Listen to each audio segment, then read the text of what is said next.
મંચ ઉપર પધારજો. બહેનો વિભાગમાં અમારે સંગીતાબેન જીતેન્દ્ર કુમાર એ આરતીમાં જોડાશે.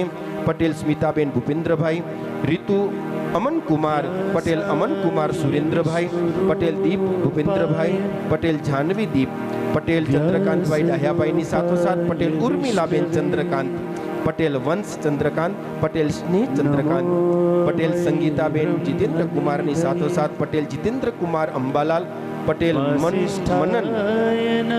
મનન જીતેન્દ્ર કુમાર પટેલ, હેલી મનન અને ધ્રુવી આ આપણા પોથીના યજમાન શ્રીઓ હતા.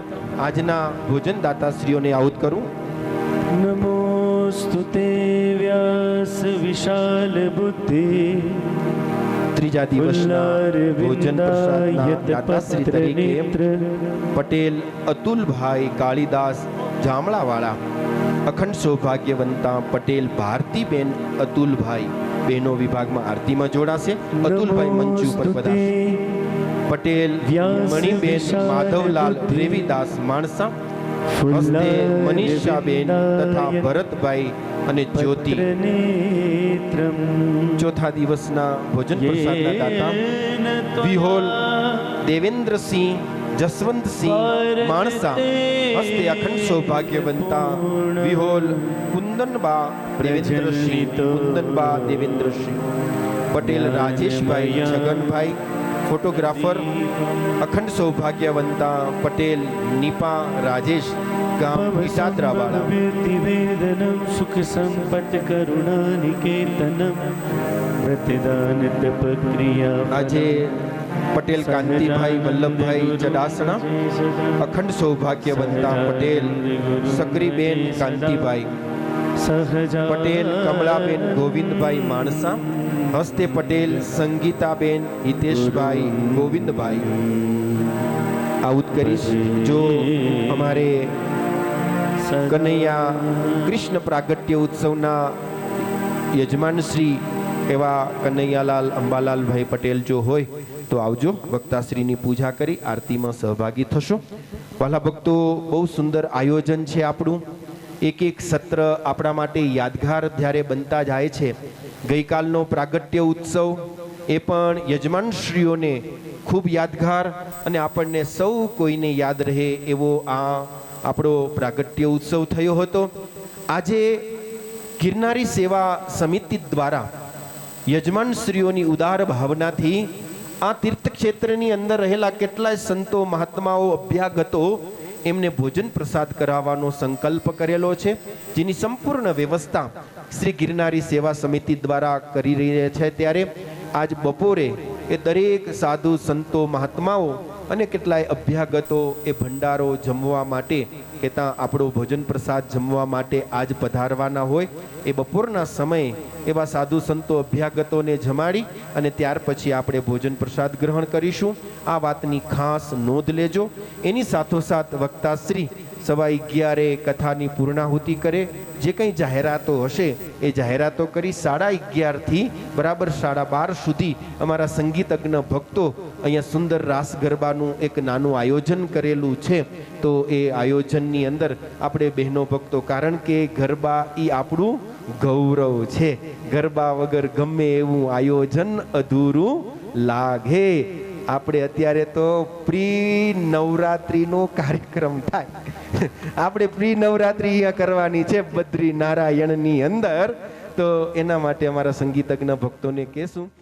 સદગુરુ સ્વામી પ્રભુ જય સદગુરુ સ્વામી સહજાનંદ દયાળુ સહજાનંદ દયાળુ બળવંત બહુ નામી ચરણ સરોજ તમારા વંદો કર જોડી પ્રભુ વંદો કર જોડી ચરણે શીશ ધર્યાથી ચરણે શીશ ધર્યાથી દુઃખના ત્યાં તોડી નારાયણ નરવ્રતા દ્વિજ કુળ તનુ ધારી પ્રભુ દ્વિજ કુળ તનુ ધારી પામર પતિ તઉ ધાર્યા પામર પતિ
सर्वाङ्गानि च पापानि जन्मान्तरे कृतानि कृतानि सर्वाणि नश्यन्तु दक्षिणायां पदे पदे देवा विवन्दनम् आत्मरक्षणार्थे आत्मा विवन्दनम् આરતીની જ્યોતને પુનઃ હરિભક્તોને અર્પિત કરી દેજો.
જય સ્વામિનારાયણ.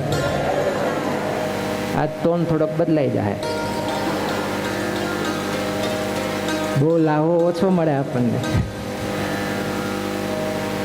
મને તો એવું લાગે ગોવિંદભાઈ તમારી કથા મારા વગર તો પૂરી જ નહીં થાય. આપણે રામેશ્વરમાં પણ ભેગા થયા.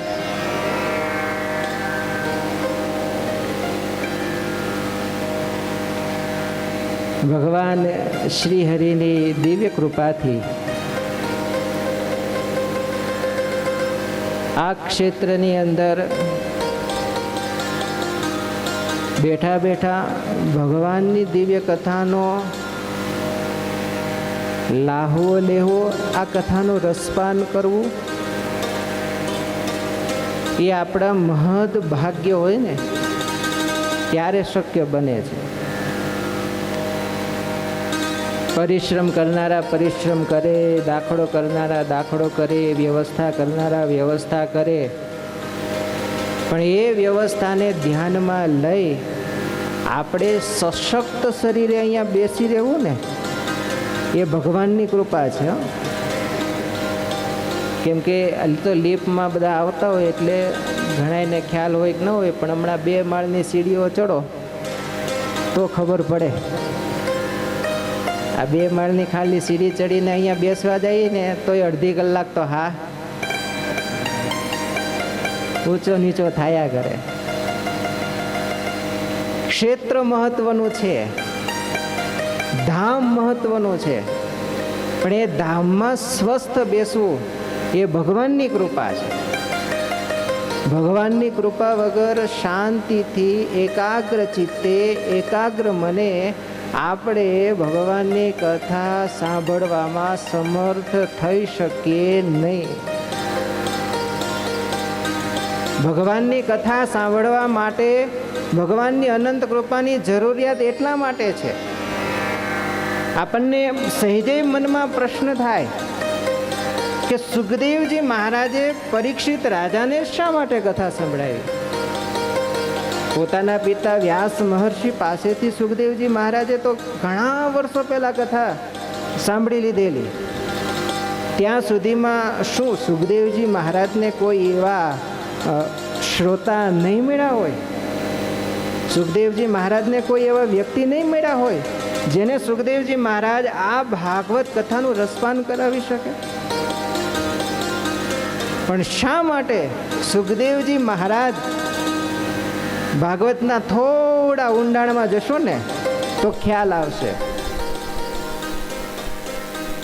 બહુધાએ એવું થાય છે કે ગિરનારી મંડળવાળા કથા ગોઠવે, કોઈ પણ ક્ષેત્રની અંદર કથા કરવી છે એટલે મંડળવાળા આયોજન કરી અને કોઈ વક્તા પાસે જઈ અને એની તારીખ લે છે કે અમારે આ કથા કરવી છે, તમે અમને કથાની તારીખ આપો. આ બહુધાય જગતના નિયમ છે ને. અત્યારના લોકનું દ્રષ્ટાંત એટલે કે તમને સહેજે ખ્યાલ આવે. જે વ્યક્તિને પોતાના પિતૃઓ પાછળ પણ કે કોઈ મનોરથ આગળ કથા કરવી હોય તો જે વક્તા એને પસંદ હોય એની પાસે જાય અને એને તારીખની ભલામણ કરે અને પછી તારીખ નક્કી થાય એટલે નારિયેળ આપીને આવે. જ્યારે ભાગવતના ઊંડાણમાં તમે એક દ્રષ્ટિ કરશો ને, કોણ છે? સુખદેવજી મહારાજ છે. શ્રોતા કોણ છે? પરીક્ષિત મહારાજ છે. પરીક્ષિત મહારાજનું વિક્ષિપ્ત મન છે. 7 દિવસમાં મૃત્યુ નજીક છે એના ઉપાય શોધીને ગંગા કિનારે બેઠા છે. પણ એ પરીક્ષિત મહારાજા શ્રોતા હોવા છતાં પણ ભાગવતનું મૂળ એવું છે કે જ્યાં શ્રોતા પાસે વક્તા સામેથી આવ્યા છે. શા માટે? એવો તે સુખદેવજી મહારાજને પરીક્ષિત મહારાજ ઉપર શું ભાવ હશે? એવા તે પરીક્ષિત મહારાજાના શું પુણ્ય હશે? નહીતર તો પરીક્ષિત મહારાજના જીવનમાં પણ ડોક્યું કરો તો એમને તો શ્રાપ થયો છે.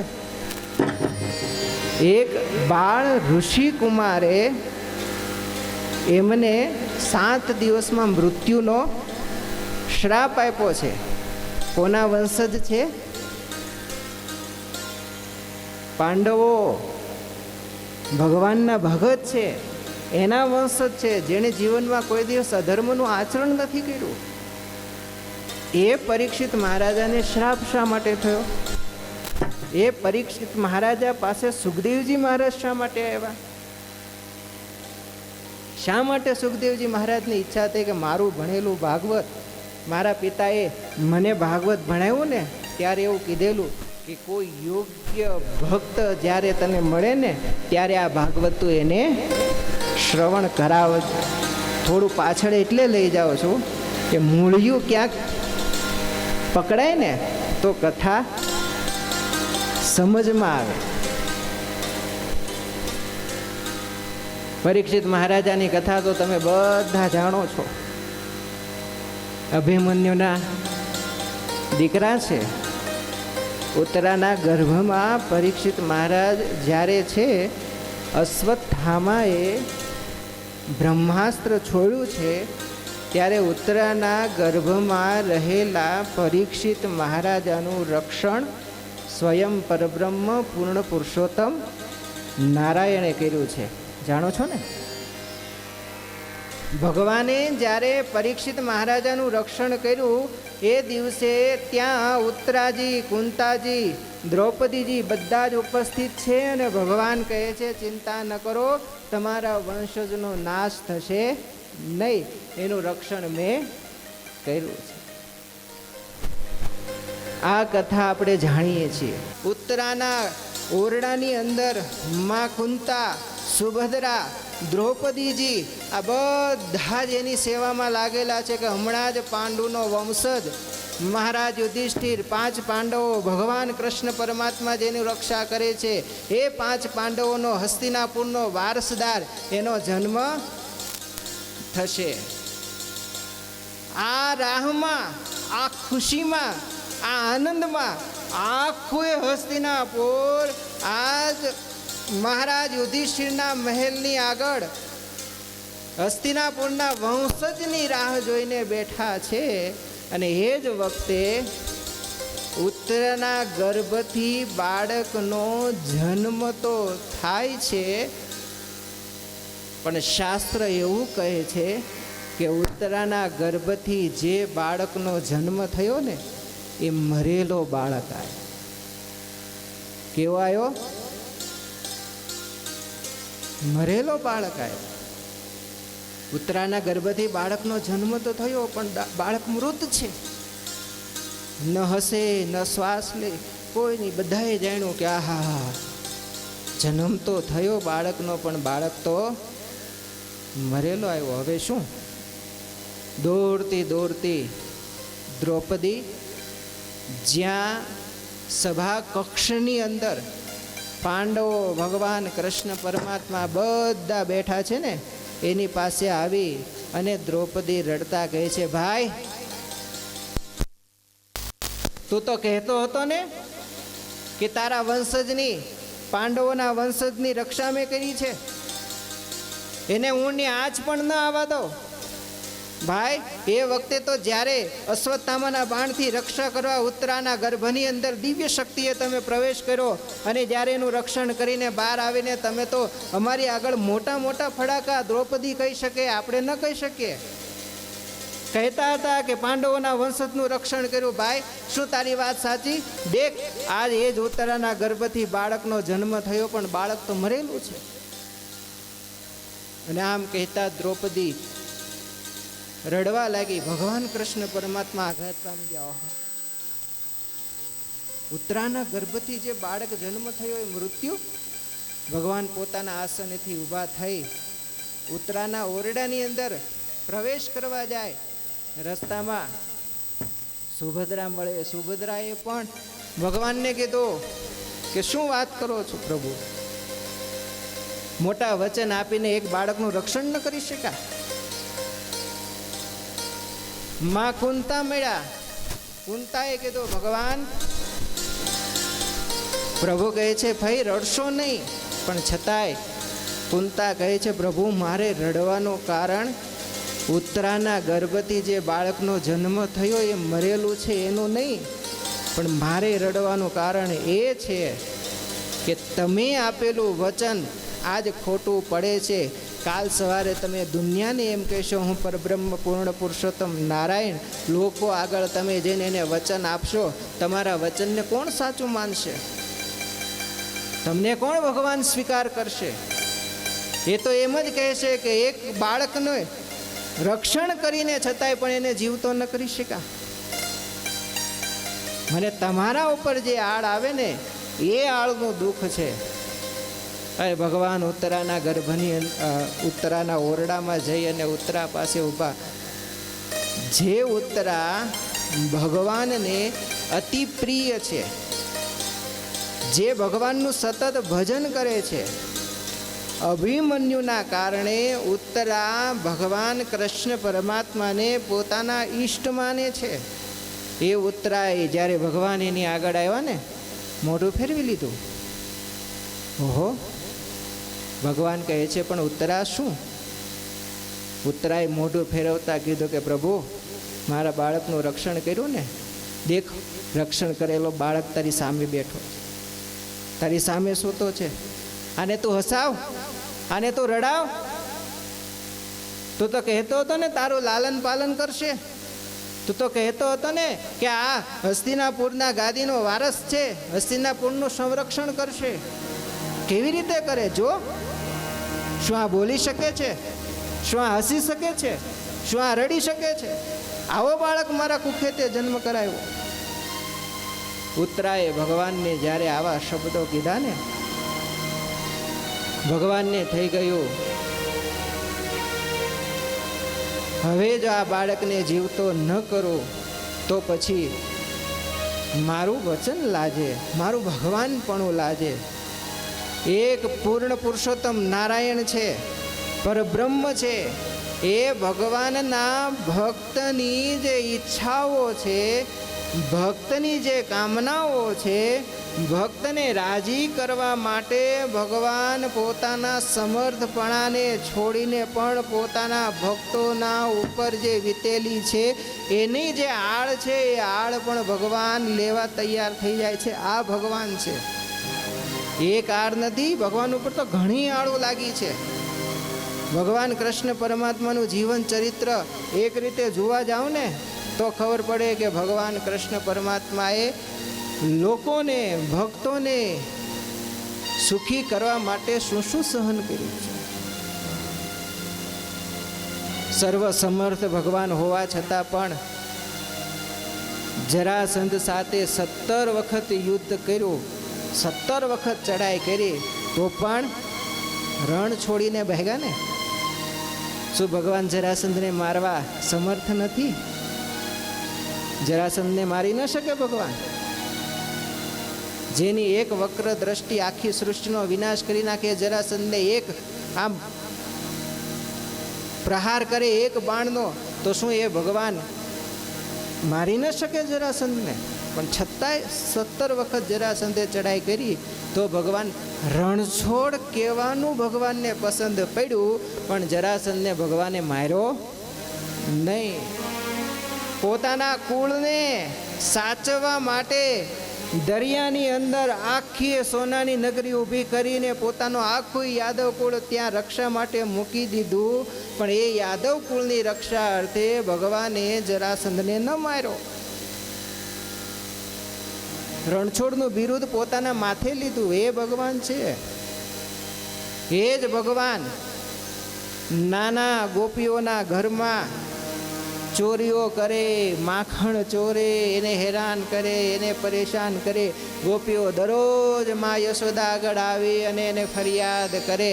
પણ આપણા ઘેરે કોઈક આપણા છોકરાની ફરિયાદો લઈ લઈને આવ્યા કરે, પછી આપણે શું કરીએ? વારા ઘડીએ માર પડે, વારા ઘડીએ ખીજાય. માં યશોદા બાંધવા દોડે, માં યશોદા એને મારવા દોડે, માં યશોદા એને વઢે, માં યશોદા ગાલ પકડી, કાન પકડી અને ખીજાય. અનંત કોટી પરબ્રહ્મ પૂર્ણ પુરુષોત્તમ નારાયણ છે, જે માના લાડો સહન કરે છે. કેમ કે ગોપીઓને અને માને પોતાના સ્વરૂપનું સુખ આપવું છે. હમણાં કથા મથુરાની જેલમાં ભગવાનનો જન્મ થયો.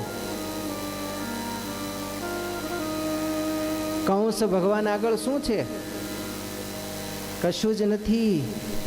છતાંય ભગવાન મથુરાની જેલ છોડીને ગયા. કોના ભયથી? જેલ છોડી કોના ભયથી? કંસના ભયથી. હમણાં આવશે અને મારી નાખશે. તો શું ભગવાનને આ બીક હોય? નારાયણને આવી બીક હોય કે કંસ મને મારી શકે? કંસની શું તાકાત છે? જે હાલતા ઘોડાએ, જે હાલતા યુદ્ધની અંદર ઘોડાઓની સારવાર કરી શકે એ પરબ્રહ્મ નારાયણ છે. અર્જુનને કહે છે, અર્જુન દિવાલ બનાવ. બાણાવલીની દિવાલ બનાવે.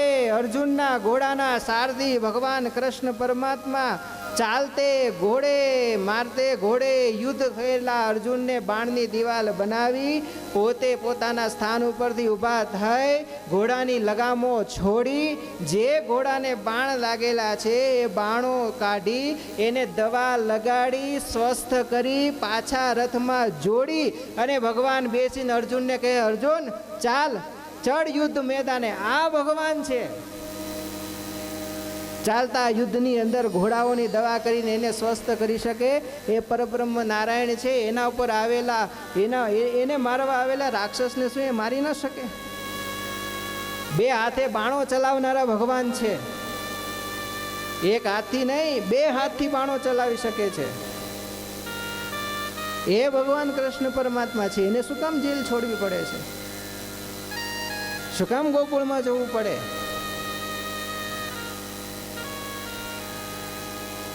આપણે તો ભગવાનને પ્રેમનો મૂર્તિ જાણીએ ને, એટલે આપણને ભગવાનના આ જે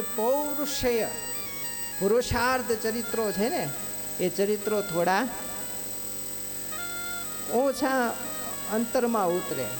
કેમ કે ભગવાન પ્રેમની મૂર્તિ છે.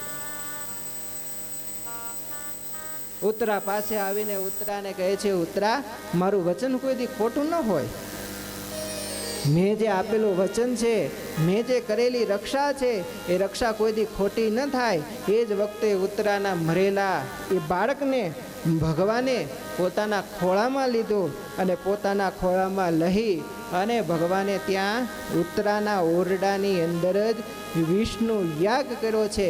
અને યાગ કરીને જે ઓરાઓ, જે શક્તિ યાગમાંથી ઉત્પન્ન થઈ એ શક્તિઓને એકત્રિત કરી અને જે ભગવાનના ખોળામાં બાળક ઉત્તરાનું મૃત બાળક પડ્યું છે ને, એ બાળક ઉપર એ શક્તિનો અહેસાસ કરાવીને ભગવાને જ્યાં આમ હાથ ફેર્યો ને, ત્યાં તો ભગવાનના ખોળામાં રહેલું જે ઉત્તરાનું બાળક છે ને, હું કરતા મળ્યું છે રડવા. બાળક જીવતું થયું, રડવા લાગ્યું. જેણે પેલું રુદન ભગવાનના ખોળામાં કર્યું છે એ પરીક્ષિત છે. પોતાની માના ખોળામાં નહીં. જેણે પોતાની આંખો ઉઘાડી ત્યારે સામે કોને જોયા છે? માને નહીં, પરબ્રહ્મ નારાયણને જોયા છે. જેણે પોતાનું પહેલું રુદન ભગવાનના ખોળામાં કર્યું એ પરીક્ષિત છે ને.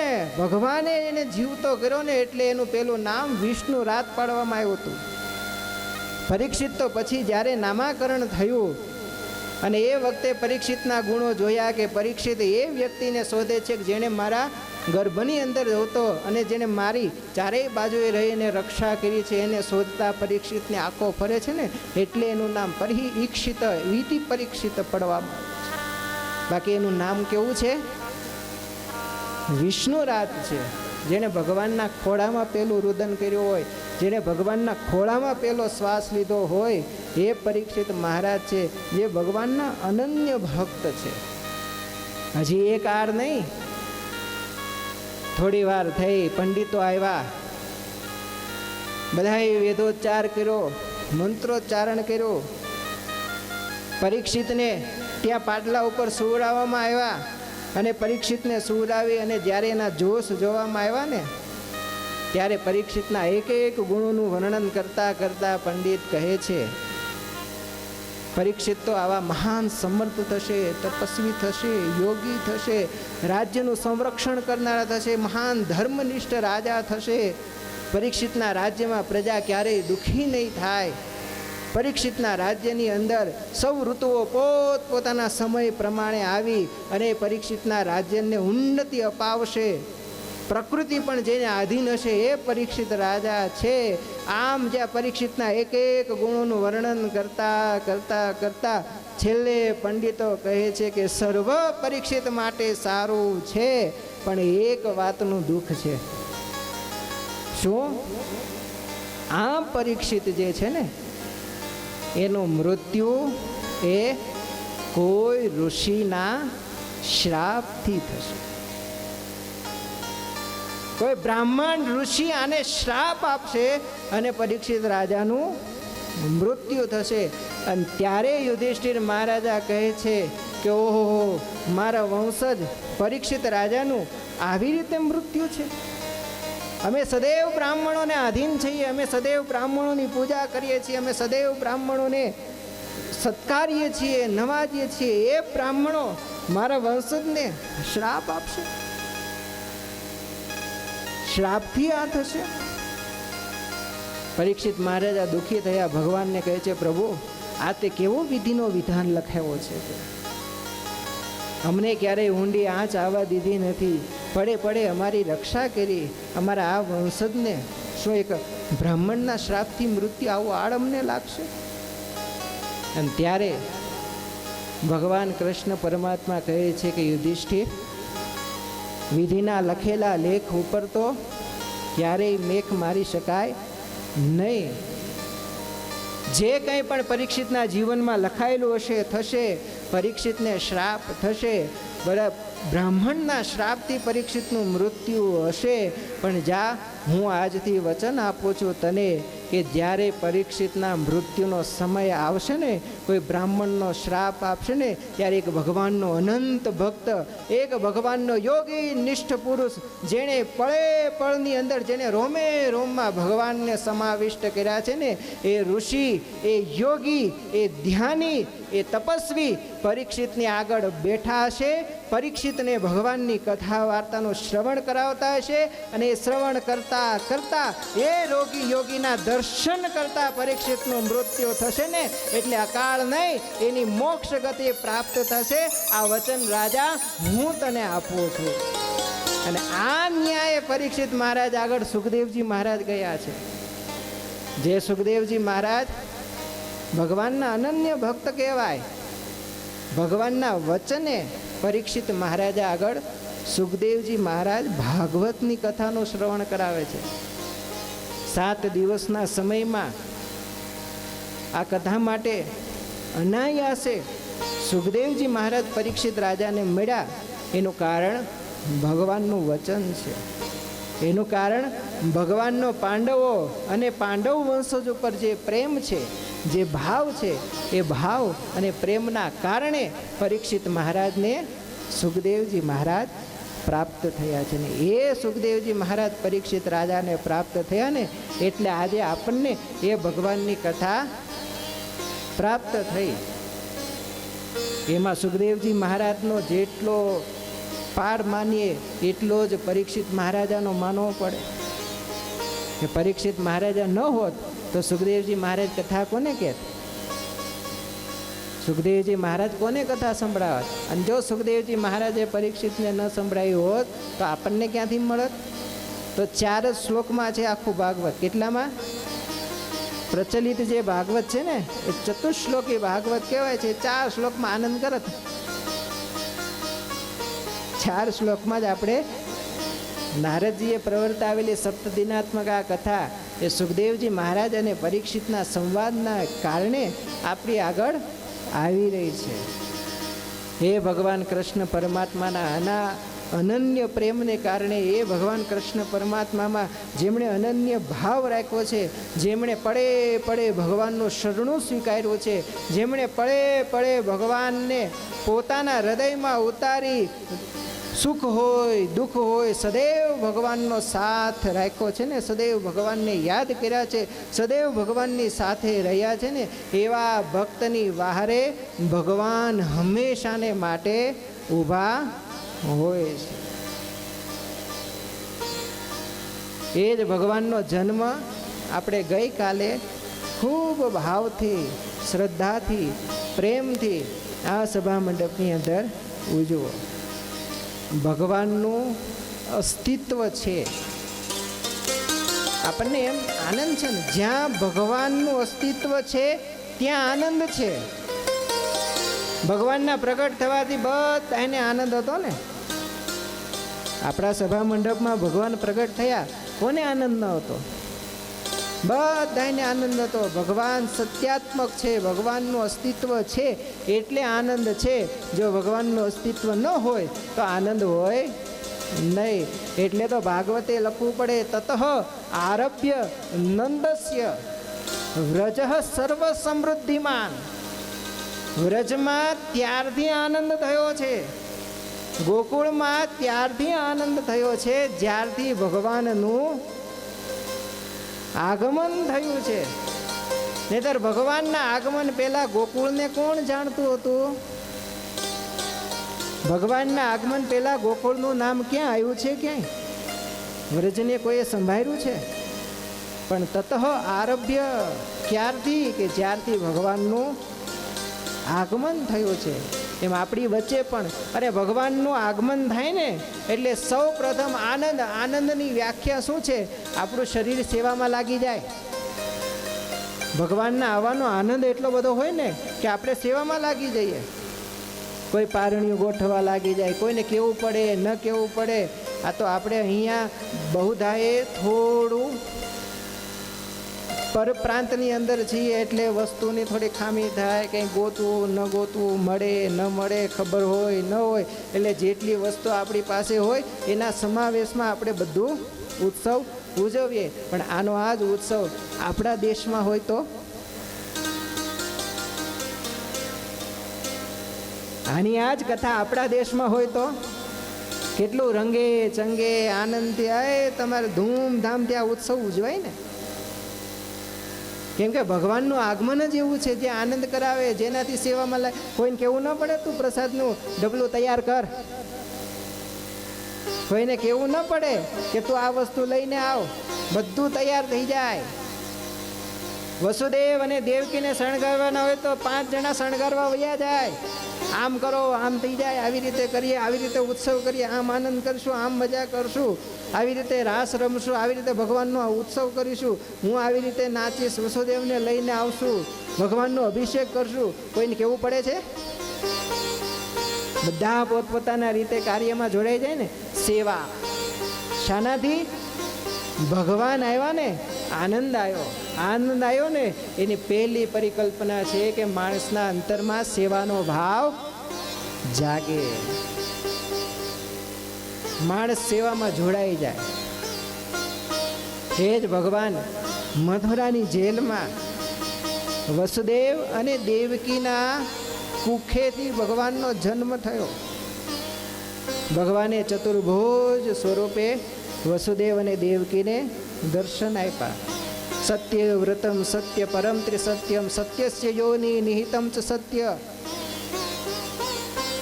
હે પ્રભુ, સત્ય સ્વરૂપ છો. વસુદેવ અને દેવકીના અંતરમાં ભય હતો કે મારી કુખે બાળકનો જન્મ થશે, કંસને ખબર પડશે. જેવી રીતે મારા 6 પુત્રોને કંસે માર્યા છે એવી જ રીતે આવી અને કંસ મારા અષ્ટમને આ જ દિવાલની સાથે પછાડીને મારી નાખશે. ભગવાને વસુદેવ અને દેવકીને ચતુર્ભુજ સ્વરૂપે એટલે દર્શન આપ્યા છે કે ભગવાન વસુદેવ અને દેવકીને નિર્ભય કરી રહ્યા છે કે માં, પિતા, ચિંતા ન કરો, હું કોણ છું. અને ચતુર્ભુજ સ્વરૂપમાં ભગવાને જમણા હાથની અંદર શંખ ધારણ કર્યો છે, ડાબા હાથની ઉપરની ભુજાની અંદર ગદા ધારણ કરી છે, ડાબા હાથની નીચી ભુજાની અંદર ચક્ર ધારણ કર્યું છે, જમણા હાથની નીચી ભુજાની અંદર પદ્મ ધારણ કર્યું છે. એ ચતુર્ભુજ સ્વરૂપ ભગવાન જેણે પોતાના જમણા હાથમાં શંખ ધારણ કર્યો છે ને, ભગવાન સમજાવે છે કે આ મારું મધુસૂદન સ્વરૂપ છે. ભગવાનને ઓળખવાના અનેક આયુધો જે ભગવાન ધારણ કરે ને એમાં એ આયુધોના પ્રમાણે ભગવાનનું સ્વરૂપ ઓળખાય છે. 29 સ્વરૂપો છે ભગવાનના. કેટલા? 29 સ્વરૂપો ભગવાનના છે. જમણા હાથમાં શંખ હોય, ભગવાનનું મધુસૂદન સ્વરૂપ છે. જમણા હાથમાં ગદા હોય, ભગવાનનું માધવ સ્વરૂપ છે. આપણે જેને માધવ કહીએ છીએ ને એ માધવ સ્વરૂપ છે. જમણા હાથમાં ચક્ર હોય, ભગવાનનું વિષ્ણુ સ્વરૂપ છે. આવા ભગવાનના 29 સ્વરૂપો, કોણ વિષ્ણુ, કોણ માધવ, કોણ કેશવ, કોણ નારાયણ, આ ઓળખવા હોય ને તો આપણે આયુધોને જોવા પડે. એ આયુધોથી આપણને ભગવાનનું સ્વરૂપ ઓળખાય છે. જમણા હાથમાં શંખનું સ્વરૂપ માને અને પિતાને નિર્ભય કરે છે પ્રભુ કે માં ચિંતા ન કરશો, મધુસૂદન સ્વરૂપે હું આ પૃથ્વી ઉપર તમારી સામે પ્રગટ થઈ રહ્યો છું. એક મધુ નામના આવા મહાન દૈત્યને મારવામાં જો મને થોડું પણ વાર ન લાગતી હોય તો કંસના મારવામાં મને સહેજ પણ, હું સર્વશક્તિમાન છું, તમે ગભરાશો નહીં. અને પછી ભગવાને માતા અને પિતાને નિર્ભય કરતા એવું કહ્યું છે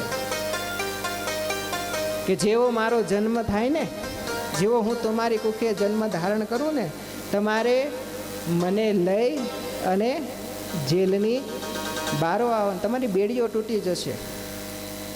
આ જેલના દરવાજા, 7 કોઠાની જેલ હતી, 7 દરવાજાની જેલ હતી. આ દરવાજા ખુલી જશે. થોડા આગળ જશો ને તમને એક ટોપલી મળશે, ટોપલીમાં મને પધરાવજો.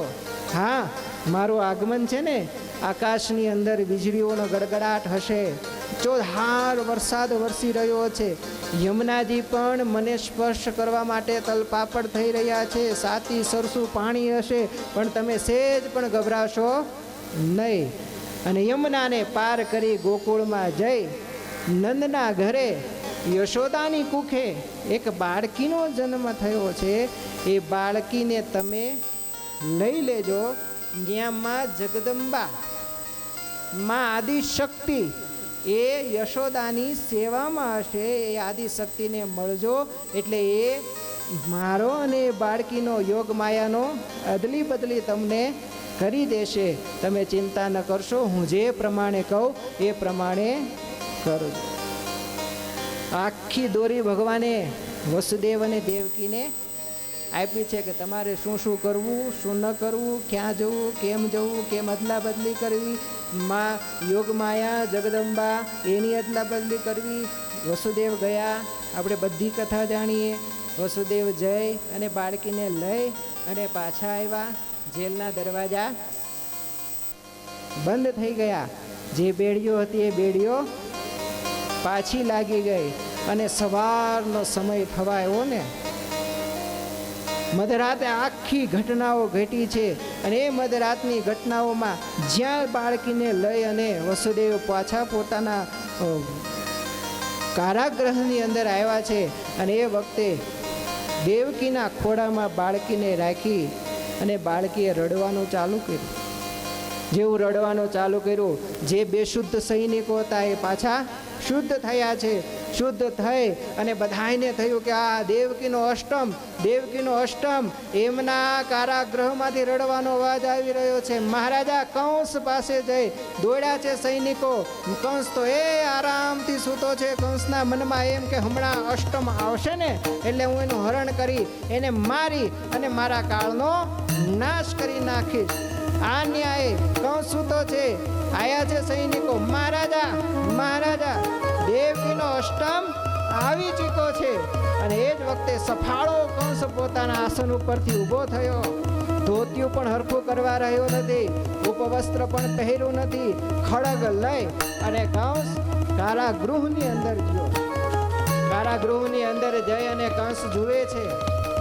દર વખતે જ્યારે વાસુદેવ અને દેવકીના કુખે બાળકનો જન્મ થયો હોય છે ત્યારે વસુદેવ એ બાળકને લઈ અને કંસના હાથમાં સોંપે છે. લે અને કંસ એ બાળકને લઈ ચક્કર ફેરવી અને દિવાલ ઉપર પછાડીને મારે છે. પણ આ વખતે દેવકીનો અષ્ટમ છે, વસુદેવના હાથમાં નથી. ક્યાં સૂતું છે? દેવકીના ખોળામાં છે. માં દેવકી વિચાર કરી રહી છે કે હું આ કંસને બાળકી કેમ સોંપું, આ બાળકીને કંસના હાથમાં શા માટે આપું, કઈ રીતે આપું, કેમ કે આ મારી છે જ નહીં. અને પાછી એક તો સ્ત્રી છે, બાળકી છે. એ બાળકીને કોઈના હાથમાં સોંપી, કોઈની અમાનત કોઈના હાથમાં સોંપીને એને મારી નાખવી એ ક્યાંનો ન્યાય છે? મારા દીકરાના રક્ષણ અર્થે હું એક આ બાળકીનું બલિદાન આપી શકું? હું આ બાળકીને મોતના મુખમાં મૂકી શકું? કંસ જેવો આવ્યો ને, માં દેવકીએ પોતાનો પાલવ બાળકી ઉપર ઢાંકી દીધો. કંસને કહે છે, ભાઈ તે મારા 6 બાળકોને માર્યા, પણ આ તો બાળકી છે, આ સ્ત્રી છે, આને ન મારી. દેવકીએ સામ, દામ, દંડ અને ભેદ ચારેય પ્રકારે કંસને સમજાવ્યો છે. શામ એટલે દીકરી છે, બાળકી છે, આને ન મારીશ. ભાઈ તે મારા 6 દીકરાને માર્યા, હું કંઈ નહીં કહું, એનું મને સેજ પણ રંચ નથી, પણ એક બાળકીને તું ન માર. દામ, દામથી કંસને સમજાવ્યો છે કે કંસ તને કદાચ આનો ભય હોય ને તો જા, હું તને વચન આપું છું કે તારા દીકરા સાથે મારી દીકરીના લગ્ન કરાવીશ, હું આને તારી પુત્રવધુ બનાવીશ, તો આને ન મારીશ. દંડથી ગભરાવાનો, એને ભય આપવાનો પ્રયાસ કર્યો છે. 6 અગ્નિ સમાન મારા દીકરાને તે માર્યા છે, શું આ દીકરાને માર્યુંનું પાપ તને નહીં લાગે? એ પાપના પ્રયાસે તું આ મારી બાળકીને મારીશ તો એ મોટું પાપ તારા શિરે ચડશે, શું તને દંડ નહીં મળે? સામ, દામ, દંડ અને ભેદ ચારેય પ્રકારે કંસને સમજાવ્યો, પણ કંસ સમજે એને તો શું છે? અહીંયા વિદ્વાનો એક વાત એ પણ કહે છે, વિદ્વાનો એક વાત એ સમજાવે છે કે કંસને દેવકીના આંખમાંથી ભય હતો. બાળક જ્યારે શ્રવી ગયું કે જેને રોહિણીજીના ઉદરમાં યોગ માયાએ પ્રવેશ કરાવી દીધો, ને એવી જાહેરાત થઈ કે દેવકીનો 7મો શ્રવી ગયો. પછી 8માની તૈયારી વખતે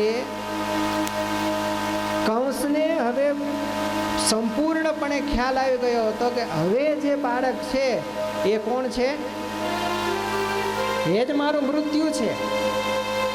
અને જો એ વખતે કંસે પોતે સમજણથી, જ્ઞાનથી, કંસ કહે જેવો તેવો તો છે નહીં ને, જ્ઞાની છે, સમજી છે, એણે કદાચ દેવકી અને વસુદેવને અલગ અલગ કોઠડીની અંદર જ બાંધી દીધા હોત, બેની કોઠડી જ અલગ કરી દીધી હોત, તો અષ્ટમ આવવાનો કોઈ પણ પ્રકારે સ્કોપ રહેત?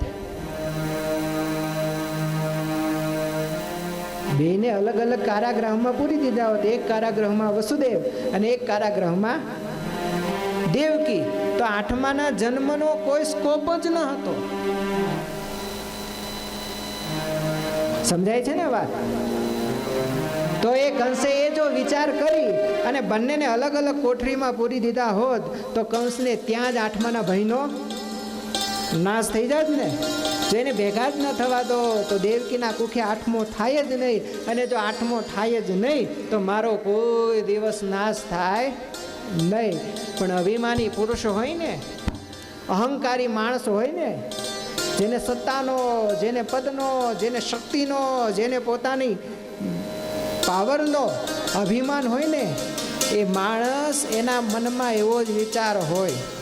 ભાગવત લખે છે કે કંસના મનમાં વિચાર એવો હતો કે મારે જગતને દેખાડી દેવું છે કે હું કંસ કોણ, મારા કાળને જન્મતા વેત જ હું મારા હાથે જ નાશ કરી અને મારા કાળનો જ નાબૂદ કરી દઉં ને, એ હું કંસ છું. એટલે કંસ પણ દેવકીના અષ્ટમના જન્મની રાહ જોવા માટે બેઠો હતો કે મારે મારા કાળનો જ વિનાશ કરી નાખવો છે. જે મને મારવા વાળો છે એને જ હું મારી નાખું. જન્મતા વેદ પછી મને કોણ મારી શકે?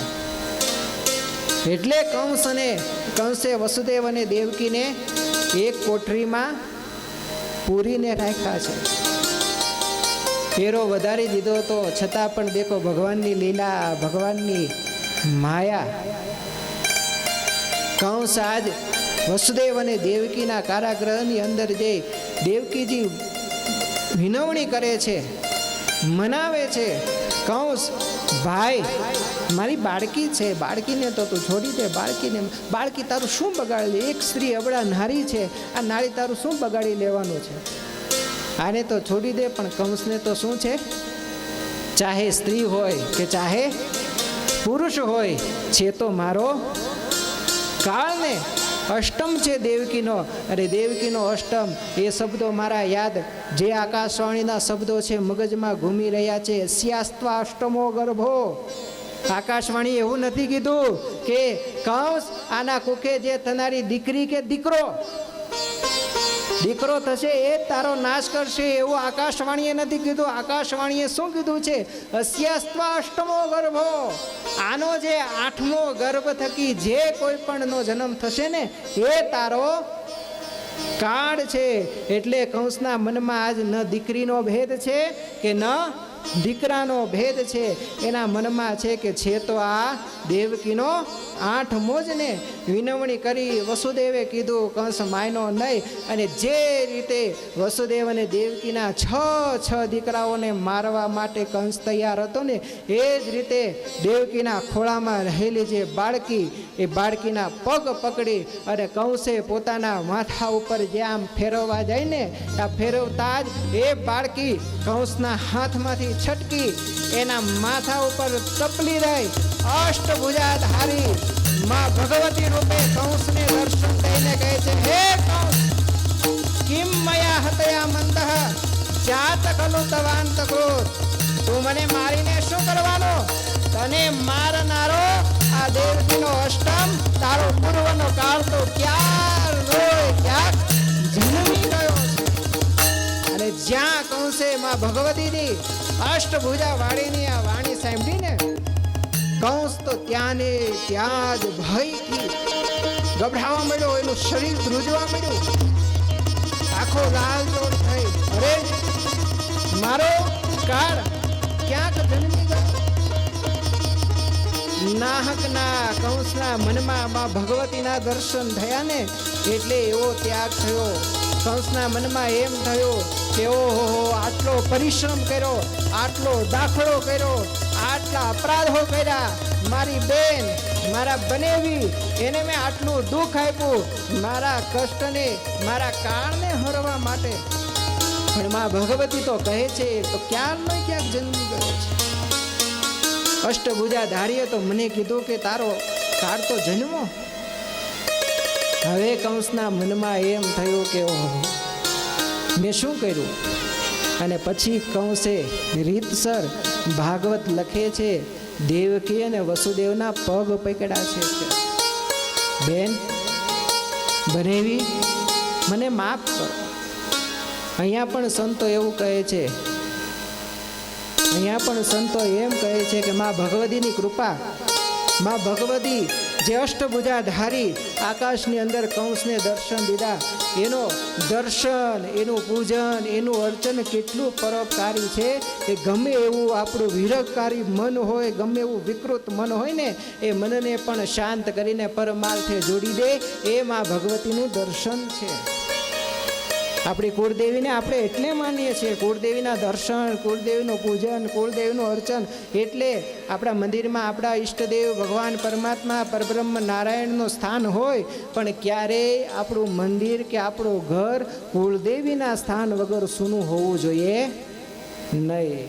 આપણી જે કુળદેવી, જેને હવના પોતાના કુળદેવો અલગ હોય, એ કુળદેવીનું સ્થાન પણ રાખવું ને એના પણ દર્શન કરવા. કેમ કે આ કુળદેવી એ આ કંસના દ્રષ્ટાંતથી આ ભાગવત આપણને સમજાવે છે કે માના દર્શનથી જો કંસના મનનું પણ પરિવર્તન થઈ જતું હોય ને, તો આપણા મનના વિકારો તો માં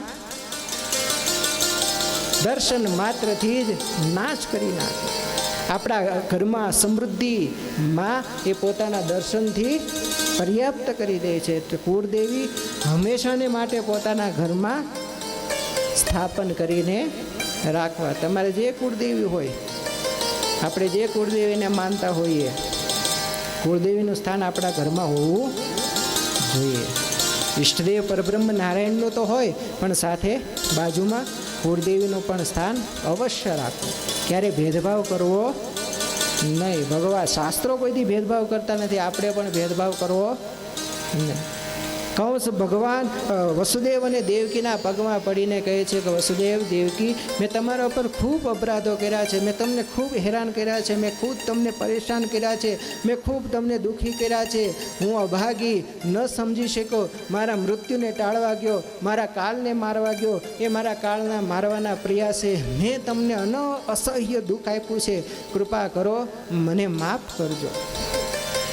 અને ત્યારે વસુદેવ અને દેવકી કહે છે, વસુદેવ કહે છે કે કંસ, ચિંતા ન કરી, જે થયું એ ભાગ્ય વિધાતાના લેખ પ્રમાણે. જે બાળકો અમારી કુખે જન્મ થયો એને તે માર્યા, કદાચ વિધાતાના લેખ એવા હશે, એનું મૃત્યુ હશે, એટલે તારા હાથે થયું. તું ચિંતા ન કરીશ, અમે તને માફ કરીએ છીએ. વસુદેવજીનું જીવન પણ એટલું જ પરોપકારી છે. વસુદેવજીએ પણ પોતાના જીવનની અંદર અસહ્ય દુઃખો સહન કર્યા છે. કેવા કેવા કપરા દિવસો વસુદેવે પોતાના જીવનની અંદર ભોગવ્યા છે. આટલા વર્ષો સુધીની જેલ, પોતાના આંખ સામે છ પોતાના બાળકોનું મૃત્યુ. અરે એટલું જ નહીં, ભગવાન કૃષ્ણ પરમાત્મા દ્વારિકાની અંદર બિરાજમાન છે. ભગવાનને થયું છે કે હવે મારે આ લોક છોડીને મારા ધામમાં જવું છે. યાદવોનો સંહાર કરવાનો ભગવાન વિચાર કરી રહ્યા છે.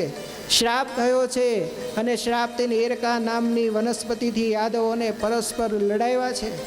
યાદવોના મૃત્યુ થયા છે. દ્વારિકાની અંદર ગણા કાંઠા થોડા યાદવો બચ્યા છે ને, એ યાદવોને કહેતા દેખો, એક તો જેલમાં હતા, પોતાના લગ્ન જીવનનો આરંભ છે, ત્યારે પણ જેણે પોતાની આંખ સામે છ બાળકોને મરતા જોયા છે, એ જ વસુદેવ આજ પોતાની આંખ સામે આખા યાદવ કુળનો સંહાર જોવે છે. પોતાના આખા યાદવ કુળનો સંહાર પોતાની આંખ સામે જોયું. છતાંય ભગવાન કહે છે કે પિતાશ્રી, તમે જે રહ્યા છે ને એને લઈ અને મથુરા જાઓ. વજ્રનાભને મથુરાની ગાદી સોંપજો અને મથુરાની ગાદી ઉપર વજ્રનાભનો અભિષેક કરી અને તમે મથુરાને રાજા ઘોષિત કરી અને પછી તમારા દેહનો ત્યાગ કરજો. ત્યાં સુધી તમારે દેહનો ત્યાગ કરવાનો છે નહીં. ભગવાનની આજ્ઞા થઈ. પોતાના કુળનો સંહાર પોતાની નજર સામે જોઈ છતાં પણ વજ્રનાભને ગાદીએ બેસાડીને પછી વસુદેવ પોતાના સામે પોતાના દીકરા ભગવાન કૃષ્ણ પરમાત્માનું મૃત્યુ પણ એને પોતાની નજર સામે જોયું છે. ભગવાનને પણ પોતાની નજર સામે મરતા જોયા છે. એક પણ પોતાનો દીકરો આજ જીવતો નથી. હે વસુદેવ, દેહ ત્યાગ કરી અને જાય ત્યારે કોઈ એનો સગો સ્નેહી એની બાજુમાં નથી ઊભો. કેવા દિવસો વસુદેવે જોયા હશે. ભગવાનને રાજી કરવા છે, ભગવાનની આજ્ઞા પાડવી છે, ભગવાનના ગમતામાં રહેવું છે ને, એટલે આટલા દિવસો આવા કડવા, આવા દુઃખ ભર્યા દિવસો વસુદેવે જોયા છે, દેવકીએ પણ જોયા છે. પણ આપણે ભગવાનના ચરિત્રોમાં એટલા મશગુલ હોઈએ છીએ ને કે ભગવાનના જન્મ પાછળ જેનો મોટો હાથ છે આ જગતમાં લાવવા, ભગવાનને પ્રાર્થના વિનવણી કરવા માટે, જેણે પોતાના દેહનો પરિત્યાગ કર્યો છે, જેણે પોતાના સુખનો પરિત્યાગ કર્યો છે, એના જીવન પાછળ આપણે સેજ ડોક્યું કરતા નથી. બાકી ભગવાનને આ પૃથ્વી પર લાવવા માટે જે માતા પિતા બન્યા કેટલા દુઃખો સહન કર્યા છે, કેટલા કષ્ટો સહન કર્યા છે. કંસે વસુદેવ અને દેવકીને કંસ કારાગૃહમાંથી છોડી દીધા અને છોડી અને કીધું કે તમે હવે મથુરામાં રહો. આ બાજુ કંસ પોતાના ઓરડામાં આવ્યો છે પણ ઊંઘ આવતી નથી, આમથી આમ પડખા ફરે છે. મારો 8મો જન્મી ગયો, ક્યાં હશે, શું કરતો હશે, શું થશે, કાલ સવારે ઉઠીશ, શું હું મરી જઈશ, મારો કાળ મને મારી નાખશે, મારું શું થશે, આવા વિચારમાં અને વિચારમાં પડખા ફરે છે. ઊંઘ આવતી નથી. આપણને ક્યારેક આવા વિચારો હોય તો ઊંઘ આવે, આપણા મનમાં આવા વિચારો હોય તો ઊંઘ. હા, ઘણા બેઠા હોય ને તો બેઠા બેઠા હમણાં આ રસ્તો બંધ થવાની વાત થાય કે ઋષિકેશમાં વાદળ ફાટ્યું છે અને રસ્તો બંધ છે, 4 દિવસ સુધી ખુલશે નહીં. આવા સમાચાર આપણને મળે પછી આપણને શું થાય? આપણે બેઠા બેઠા આમ તેમ હવે શું થશે, હેઠે પહોંચશું નહીં, પહોંચીએ ક્યાં હલવાઈ રહેવું, અહીંયા જ રહેવું પડશે. માંડ તો દિવસો જાય છે, ખાવાનો મેળ હરખો થતો નથી, આટલી બધી ઠંડી છે, એક તો રૂમમાં પંખા છે નહીં, ગરમ પાણી આવતું નથી. આ બાપા આવા નવા હજી 4 દિવસો કાઢવાના. ભાઈ કથામાં મન લાગે, યાત્રામાં મન લાગે, મન ક્યાં જાય? રસ્તો ખુલે તો સારું. હે ભગવાન, હે પ્રભુ, હે કૃપાનાથ, હે દયાનાથ, કંઈક કરો, રસ્તો ખોલો, અમને હેઠે મોકલો જલ્દી, નહીતર જો અહીંયા કાંઈક થઈ જાય તો મારો છોકરો, છોકરાના છોકરા, એની વો, ભાઈઓ, કાકા બધા રાહ જોવે છે, એનું શું થશે? છે ને, એક ખાલી સૃષ્ટિનું સેજ એવું પરિવર્તન થઈ જાય તો આપણા મનના વિચારો બધા ભરી જાય ને. પછી તો ક્યાંય આપણું પછી કેમ ભલે ને આ લોકો કે 11:30 ગરબા કરવાના થાય, ગરબા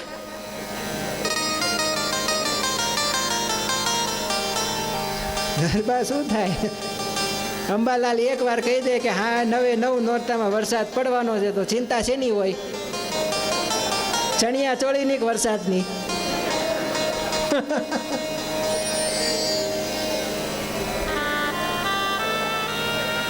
છે ને, આપણું મન એવું છે,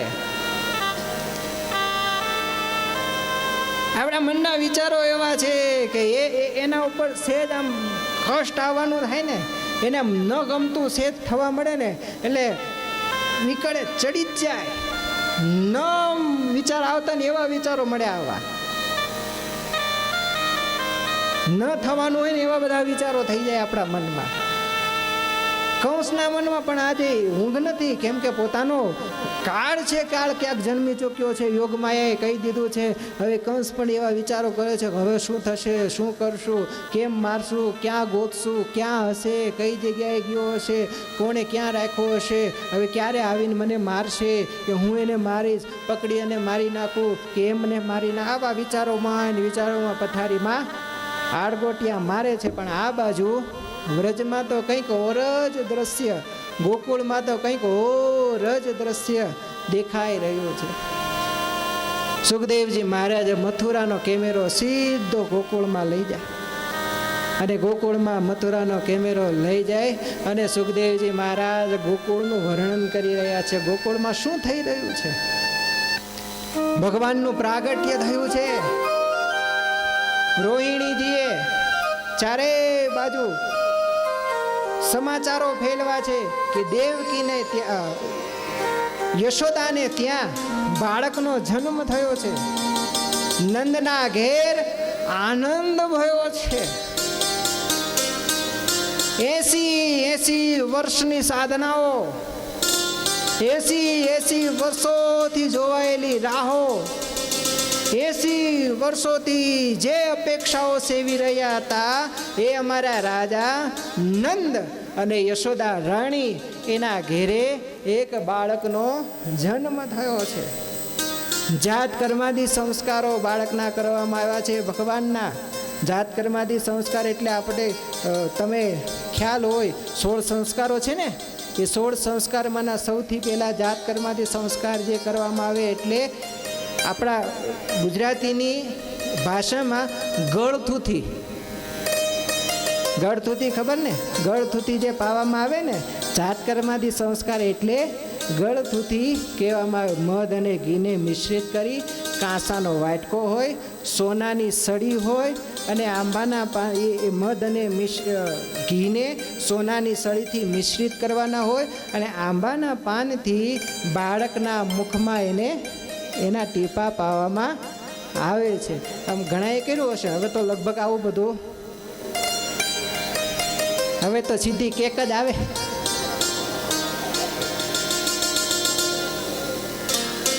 આખો વિજ્ઞાન છે.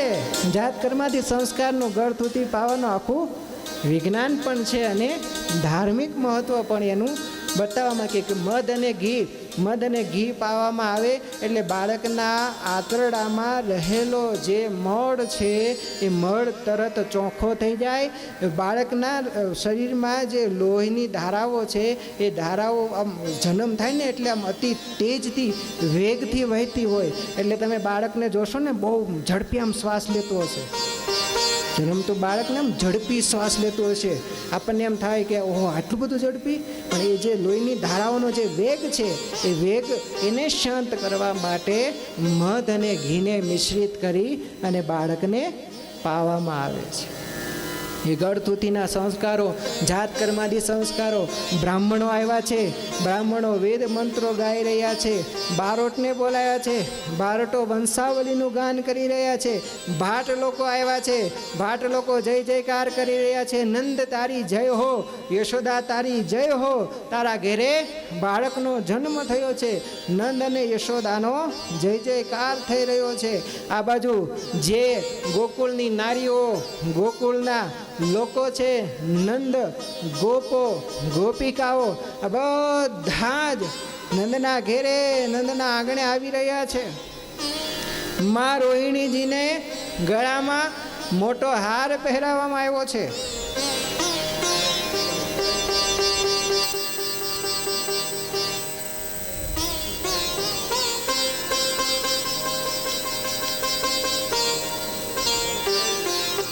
આવીને ચડાવી કઈ વાંધો.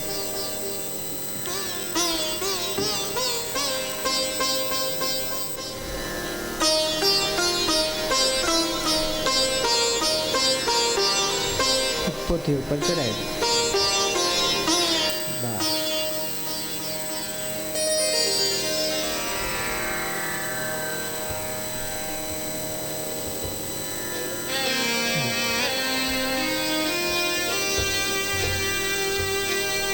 જે લોકો નંદને વધામણા દેવા માટે આવી રહ્યા છે, નંદના ઘેરે આજ આનંદ છવાઈ રહ્યો છે.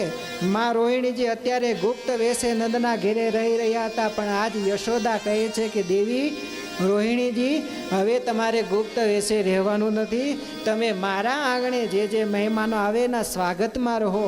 રોહિણીજીએ પોતે પણ પોતાના શરીર પર 16 શણગારો સજ્યા છે. મોટા મોટા હોનાના હાર પહેર્યા છે. મોટો હાર પહેરીને આંગણે ઊભા છે ને આંગણે ઊભા જે આવે છે ને એનું સ્વાગત કરે છે. આવો વધારો, સ્વાગત હો, સ્વાગત હો.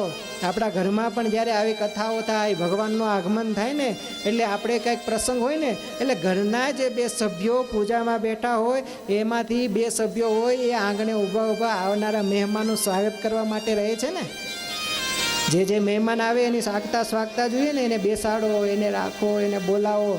આ રોહિણીજી નંદના ઘેરે ઘરનું કામ છે, પોતે નંદના જ એક પરિવારના છે માની અને આંગણે ઊભા જે મહેમાનો આવે છે ને એ મહેમાનોનું સ્વાગત કરે છે. પધારો, સ્વાગત હો નંદના ઘેરે.